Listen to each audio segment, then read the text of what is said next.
উপস্থিত আছেন আমাদের দাদারা আমাদের সবসময় মাথার উপর ছাদের মতো থেকে আমাদের এই রক্তদান শিবিরে সাহায্য করেন, তাই আমরা করতে পারি। আমাদের এই অঞ্চলের মাননীয় মন্ত্রী মহাশয় তিনিও আশীর্বাদ দিয়েছেন, মাননীয় সাংসদ মালা রায় তিনিও এসেছিলেন, অনেক এমপি এমএলএ কাউন্সিলর সকলে আমাদের এই ক্যাম্পে আসে। আমাদের 500 জনের টার্গেট আছে, ইতিমধ্যে আমাদের 250 জন রক্ত দিয়ে দিয়েছে। এরপরে আস্তে আস্তে আমরা এগিয়ে বিজেপি যারা হিন্দু মুসলমানের সৃষ্টি করছে তারা এখানে এসে দেখে যান যেখানে কে হিন্দু কে মুসলমান কে খ্রিস্টান কে ইসলাম কিছুই বোঝা যাবে না। মানুষের ধর্ম তাই বিজেপি মূর্খের স্বর্গে বাস করছে, নামে নিজেদের মধ্যে বিভেদের সৃষ্টি করছে, তাদের বিরুদ্ধে রুখে দাঁড়ানোর জন্য আজকে এই রক্তদান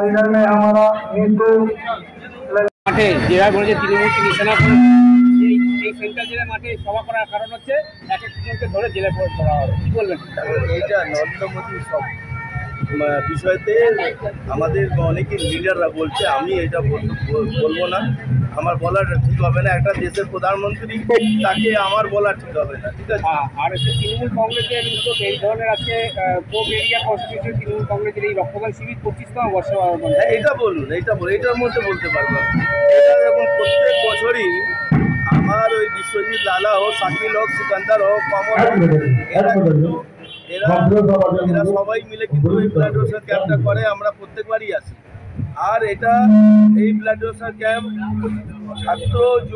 ছাত্র যুবকে নিয়ে কলকাতা পোর্টের নামে করে এরা, কিন্তু এর মধ্যে প্রচুর মাত্রাতে ছেলেরা উদ্যোগ নিয়ে এই ব্লাড ডোনেশন ক্যাম্পটাকে সফলমণ্ডিত করার জন্যে সবসময় এগিয়ে থাকার অনেকই ছেলে, একটু পরেই দেখতে পারবেন আপনারা কি প্রচুর পরিমাণে ছেলেরা এসে এখানে রক্তদান শিবিরে পার্টিসিপেট করবে। আর এইখানে অনেকেই ডোনারদেরকে নিয়ে আসে, তারা এরপরে খুব ভালো কাজ। আমি এই যে লালা, সিকান্দার, শাকিল, অমর যারা আছে, যারা করে এই উদ্যোগের মধ্যে আছে, সরফরাজ আছে, শানওয়াজ আছে, তাদের সবাইকে যারা এই ধরনের কাজ করে তাদেরকে সবাইকে আমি ধন্যবাদ জ্ঞাপন করছি। যারা এই সমাজের মূল্য কাজগুলো আছে তার মধ্যে সত্যি এরা সোশ্যাল সামাজিক হিসেবে খুব ভালো কাজ করে, আর এরা প্রেরণাযোগ্য আছে।